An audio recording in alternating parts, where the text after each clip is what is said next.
Zoning is a tool used by the city to regulate the allowed use, dimensional boundaries, and parking requirements of development in a given area.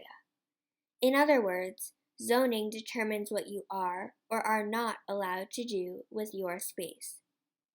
The zoning code is in place to prevent potential hazards, such as overdevelopment, noise, traffic, pollution, and especially to preserve neighborhood character. As a small business, you'll always need to make sure that you are in compliance with the neighborhood zoning code. For this reason, researching the zoning code is one of the most important steps you can take before leasing your property. If locating your business in a particular building does not comply with the zoning code, you may face unnecessary delays and expenses that could be detrimental to your business's success. Therefore, you'll want to ensure that what you're planning on doing is allowed on the property under the zoning code before starting the permitting process. It's easy to find out whether your business complies with the zoning code. First, you'll need to look at whether your use is allowed under the neighborhood zoning code. You can do this online by using the Boston Redevelopment Authority's Zoning Viewer. On the BRA website, click on Zoning, then Zoning Viewer. Type the address in the search bar. Let's use 2 Bowdoin Street as an example.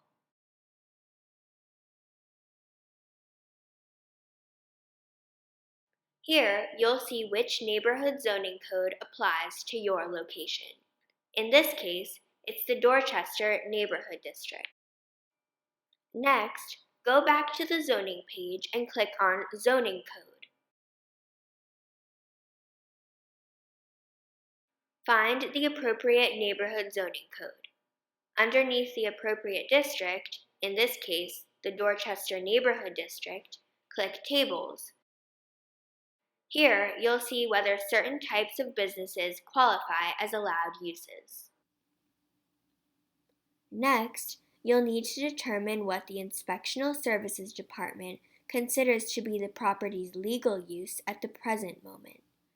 This is outlined in the Current Certificate of Occupancy, or CO, or in the long form permit.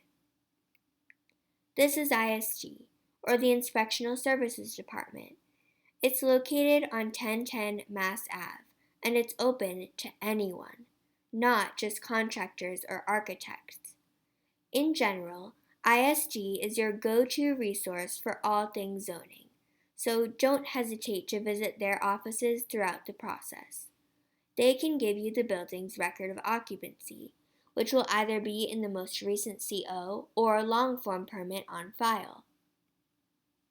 However, if there is neither a CO nor a long-form permit on file, you'll need to file for your own long-form permit.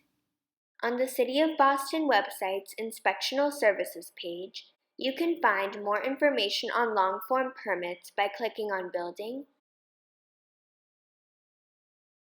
then Permits,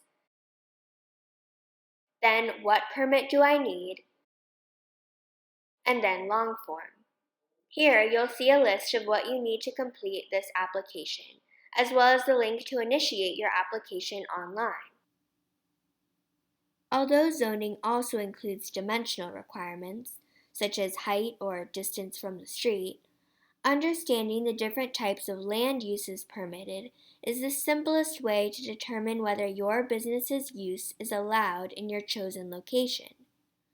With the information you've gathered from the Neighborhood Zoning Code and current CO, if your business qualifies as an allowed use or as of right, meaning it complies with the zoning code, you can proceed in applying for your own CO and other permits.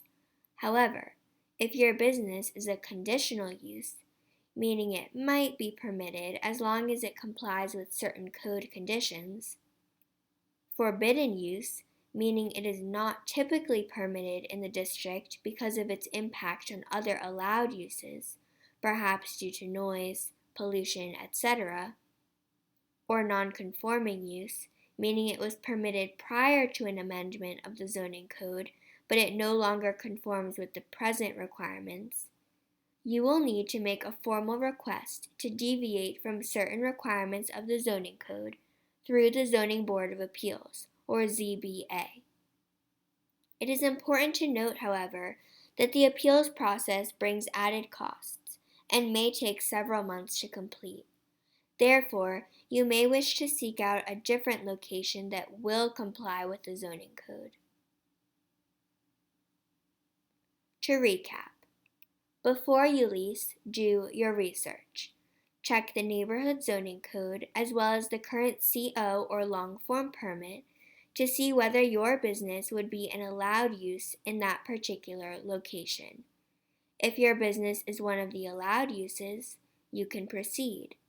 But if your business is not one of the allowed uses, you can either seek an alternate location that would comply with the code or move forward through the appeals process, but be aware that this can take some time. Choosing the right location can be one of the most important factors to the success of your business. Understanding the zoning code prior to investing in a space can save you time, money, and a few headaches. With this knowledge, you're now ready to make an informed decision as to whether a location is right for you.